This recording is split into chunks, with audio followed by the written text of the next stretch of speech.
guys, I'm here today to review Night Film by Marisha Pessl. This will be a spoiler-free review. I will talk about certain things that happen in the book, but I'm not going to give away any of the major secrets or plot devices in the book, so no worries if you haven't read the book yet. So this book is about a journalist named Scott McGrath who, for the last 5 years, has been obsessed with this very enigmatic, mysterious underground horror movie director named Stanislaus Cordova. And Cordova's films have been called the most terrifying movies ever made. They've been banned all over the world, and the only way you can see them is if you buy them off the black market or you go to something called a red band screening, which are these very random showings of his films in very isolated, sort of creepy locations, like under a bridge in the middle of nowhere, in an abandoned building, that kind of thing. And 5 years ago, McGrath was investigating Cordova, and Cordova slapped McGrath with this massive lawsuit and pretty much ruined McGrath's life. He lost everything. He lost his job, he lost his family. And one day, McGrath gets a phone call telling him that Cordova's 24-year-old daughter, Ashley, has apparently killed herself and was found dead at the bottom of an elevator shaft in an abandoned building in New York City. And McGrath instantly sort of latches onto this as his sort of way to seek redemption and get a little bit of revenge against the man who ruined his life by investigating what happened to his daughter. Because for all this time, all 5 years since he began the investigation into Cordova, he has maintained that something is not right about this man. Something strange has gone on with the actors who've appeared in his movies.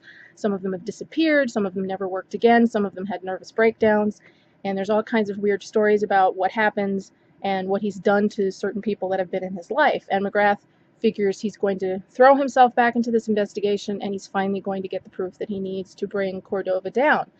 And along the way, he picks up sort of two very strange co-conspirators in this investigation in the form of a drug dealer named Hopper and this very sort of ethereal, almost childlike girl named Nora.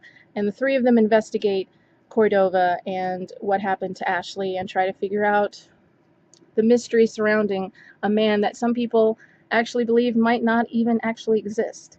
This book was released on August 30th, 2013, but I first heard of it a few months ago, and not only did I think the plot sounded interesting, but I liked how the author described it as a multimedia book.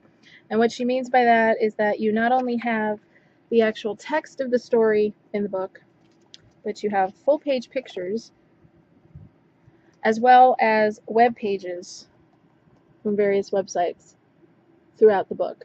And some people might have find that a little like kitschy and gimmicky, but I really think it added to this overall story. It was really nice to see pictures of the people so you could put a face to the name that you were of the person you were reading about, and it kind of made me feel like I was reading a true crime novel rather than just a fiction book, at least for the first half of the book, but I will get more into that in a minute. So one of the main words that's been used to describe this book in various reviews is creepy, and I think that's very appropriate because there are a lot of truly disturbing, unsettling scenes in this book, including the prologue. The prologue, I think, in my honest opinion, is quite possibly one of the best opening scenes of a book that I've read in a very, very long time, if not ever.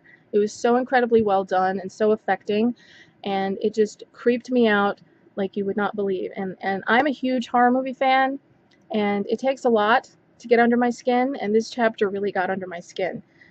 There, in the scene, in the prologue, Scott McGrath is jogging through New York City in the middle of the night, and he sees what appears to be a young girl standing under a streetlight, and she has her head down, and he can't see her face because it's covered up by her dark hair, and she's wearing this bright red coat. And everywhere he goes as he's jogging, he sees her, and it's almost like she's hunting him. And he describes how she moves, and she doesn't move in a very human-like way. It's almost like she's unearthly or some kind of monster. And he describes the way she moves as being very jerky, almost like you're watching a movie, and it skips ahead by a couple of seconds. And just the way it was described, the whole atmosphere of the scene, worked so incredibly well. And I was reading it, and I was like, oh my god, this book is going to kick so much ass. And for the most part, it did. However, I did have some serious problems with it. This is a big book. This might not seem that big on camera, but it's 600 pages and it's a very heavy book. And there was a lot going on. You know, there's the whole backstory of the main characters plus the mystery surrounding Cordova, and she goes into the plots of a lot of his films and the backstories of his family and his wives and all this other stuff. So there is a lot going on. And one of my main pet peeves with this book is that she kept trying to change the perspective of who the bad guy is and who the good guy is. And one second she would tell you something about a character, making you believe they're a monster, and then 20 or 30 pages later she would try and completely change that around and make it seem like they were the victim. Now, this wouldn't have bothered me if it happened once or twice, but she did this with almost every single one of the main characters of this book, and it really was repetitive. It was very irritating and frustrating, and it drove me crazy. Really drove me crazy by around the 200-300 page mark. Another one of my problems with the book is that a certain revelation is made pretty early on in the book that's very important to the story, and shortly after it's brought up, it's like completely forgotten about, never mentioned again for about 200 pages. And the whole time I'm thinking to myself, why aren't these characters discussing what just happened?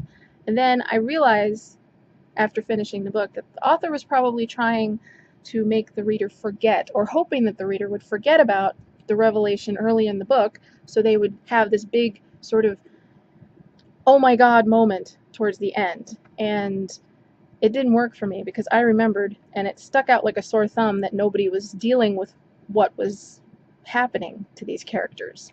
Part of me feels like this book was written by two different people.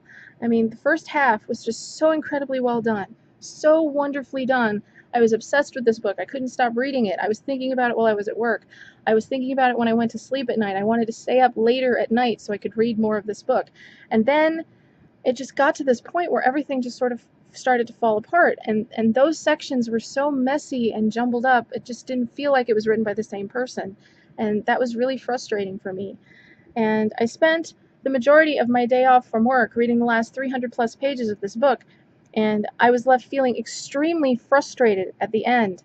The ending of this book, the actual ending, oh my god, whereas the beginning was so incredibly brilliant and wonderfully done and perfectly done in my opinion, the ending was such a huge letdown for me, because I hoped for more. I hoped she would do more with the story. I hoped that she would stick with the just outlandish, mysterious sort of craziness of the story and not go for the safe out, which is kind of how I feel she handled it. Some people can argue that the ending was left very, very, very sort of open-ended as you possibly can get with a book.